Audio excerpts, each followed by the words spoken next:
Televangelist and longtime friend of the show, Pat Robertson, has died at the young age of 93. The cause of death was that he was 93. But in all seriousness, his family confirmed that he has passed away, but they did not give a reason for his passing. Obviously, he was up there in age. Now, before we get to some details about his life, how he became a prominent force within the evangelical movement, why don't we remember him for who he really was? What is this mac and cheese? Is that a black thing? It is a black thing, Pat. You might get AIDS in Kenya. If people have AIDS, you got to be careful. I mean, the towels can have AIDS. And the Bible says, if any man will not work, let him not eat. Now, that didn't say if any man will not work, let him go to the soup kitchen and let the government pick up the tab. Something happened a long time ago in Haiti. They got together and swore a pact to the devil. They said, we will serve you if you'll get us free from the French. I'm talking about the cheating. He cheated on you. Well, he's a man, okay. There are a bunch of people who are just bums, and if these people are out drugging themselves, let them starve to death. May you rest in peace, Cenk. Yeah, so look, Pat Robertson was an interesting cat because he was, he seemed like they described him as like a cherub, like he was almost cute, right? His appearance. What's wrong with you? No, hold on. There's nothing cute about that appearance. No, well, okay, it's certainly not earlier in his life, but I think later. Who calls him cute? Who calls him cute, Cenk? No, his name is not Pat, it's Marion. The reason why his nickname became Pat is because his brothers would pat him on the cheeks because he had big cheeks. Okay, that's where he gets Pat Robertson from. So, and then later he actually turned on Trump, and he said that Trump was exhibiting very erratic behavior and inhabited an alternate reality. Okay, yep. So, and as he was like doing these crazy but like hilarious things in his 80s and 90s, we were showing it to you guys on air, etc.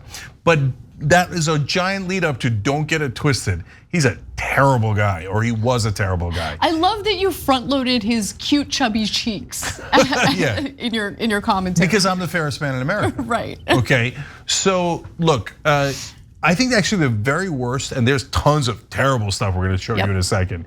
We showed you a lot of it. Yeah, I've got more quotes. Okay. But was the one in the middle there, if you noticed. He said that the Haitians had made a pact with the devil to be free of slavery. Like liberating themselves was a devil-inspired thing to do. Like they should have just remained slaves. They should have just remained slaves, but since they freed themselves, that Haiti had the earthquake coming to them because of that deal with the devil. Yeah. And this was one of the most popular preachers in American history. People would watch that crap and go, oh yeah, those black people liberated themselves. How dare they? That was obviously a deal with the devil, and America would cheer. So like that's why I partly brought up like, oh, now it was in his 90s, and people were like, oh, it's okay. No, it's not okay. It's not okay. He was a terrible guy, and he drove this country into a disastrous situation when he combined Christian nationalism with the Republican Party. Now, he did have some influence. The show that he hosted was the 700 Club, and I'll tell you a little bit about it. Not only the impact it had here in the United States, but apparently that show was carried internationally. So for decades, he was a host of the 700 Club, a casual talk show that combined hard right politics, faith healing, and lifestyle news, broadcast in dozens of languages and in more than 200 countries. I didn't know about that. The show made Reverend Robertson the world's most watched TV preacher, which, given what he would say is pretty terrifying. Now, Robertson often predicted doom for those he deemed insufficiently righteous and attributed natural disasters and other calamities to perceived political and moral failings.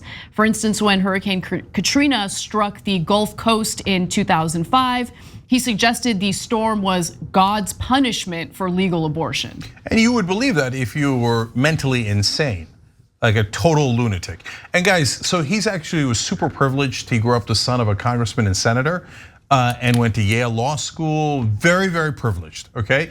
So, but at some point he turned to religion and he started speaking in tongues. I have a translation for that. It's called losing your mind, okay? So now some people get offended if you're Pentecostal and you believe that no, when I speak in tongues, it's God speaking through me. No, you should go see a therapist because that means you're either on the precipice or you have already lost your mind.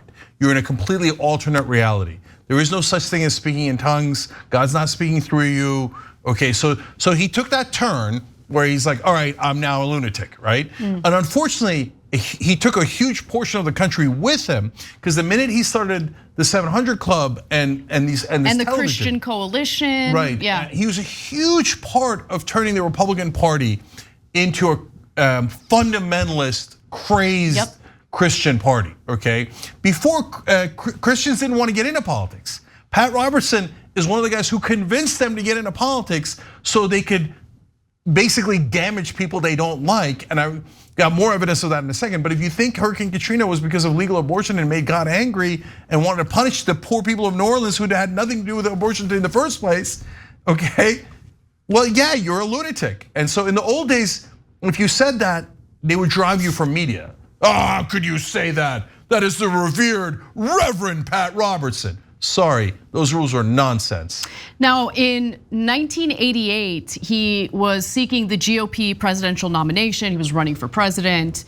And at some point in that primary, he actually did well, and then something stood in the way. So according to this obit written in the Washington Post, Robertson had a deeper campaign war chest than any candidate except the eventual president, George H.W. Bush. But members of his old Marine Corps unit, including former Congressman Pete McCloskey, a Republican from California, came forward to say he had this is so quaint, very sweet. He came forward to say that Robertson had exaggerated his record in the Korean War. Robertson filed a $35 million slander lawsuit, but McCloskey, against McCloskey, but he later dropped it. Anyway, apparently that caused enough damage. Robertson was actually doing well. He finished ahead of Bush in the Iowa caucuses, but the embarrassing episode over his military record helped derail his campaign, and he quit the race after running poorly in the early primaries. Yeah, so now let me get to more of his heinous stuff. In 2005, he said that we should assassinate President Hugo Chavez of Venezuela. And then when challenged on it, he's like, well, like, I mean, was that what Jesus would do? I thought he would turn the other cheek, not murder people, right? He said, no, I said take him out. It could also mean kidnapping. That was his explanation for, wow, that sounds much better. Appreciate it. He says he supports Israel, but don't get it twisted either. At the end, Israel needs to be destroyed and demolished in Armageddon. And he thought that a secret cabal of Jews and Freemasons ruled America. So a deep anti-Semite. And my whole life, I've been seeing Pat Robertson, because I've been covering politics for 25 years. And the mainstream media, for about 20 of those years, would kiss this guy's ass 24/7. And if you said that guy's anti-Semitic and actually believes that that all the Jews should die at the end and that they secretly run the country, they'd be like, how dare you quote him? No, you have to have more reverence for the Reverend Pat Robertson, and he loves Israel. Okay, so I'm so glad we're past that total propaganda about this awful guy. He said Hinduism was demonic. He said feminism was, quote, a socialist anti-family political movement that encourages women to leave their husbands, kill their children, practice witchcraft, destroy capitalism, and become lesbians. I like the intersectionality of that argument. Lots of issues packed into one ridiculous, like, lunatic statement. Yeah, and I didn't know that feminists were that powerful. Jesus, they sound like the most powerful force on earth. September 11th, of course, was because of non-believers, abortion providers, feminists, and gay people, of course. But funny enough, it turns out, Mr. You have to be appropriate in sex, when he was younger and before he was married, had lots of girlfriends, okay, and would go clubbing in New York all the time. And when he and his beloved Dee Robertson got married, she was 6 months pregnant. I didn't know that. Yeah. Of course, he's like, no, you don't do premarital sex. That is very naughty. That'll lead to hurricanes and liberating black people. It's terrible. I mean, of course, I get to do it. Don't be crazy. I mean, I guess he really did have those sweet cheeks. Last thing, he made hundreds of millions of dollars from that broadcasting network. And because he helped dictators like Mobutu Sese Seko in Congo do gold and diamond mining, because that's what Jesus would have wanted. Thanks for watching The Young Turks, really appreciate it. Another way to show support is through YouTube memberships. You'll get to interact with us more. There's live chat emojis, badges.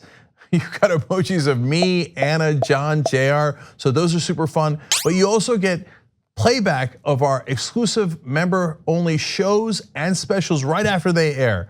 So all of that, all you gotta do is click that join button right underneath the video. Thank you.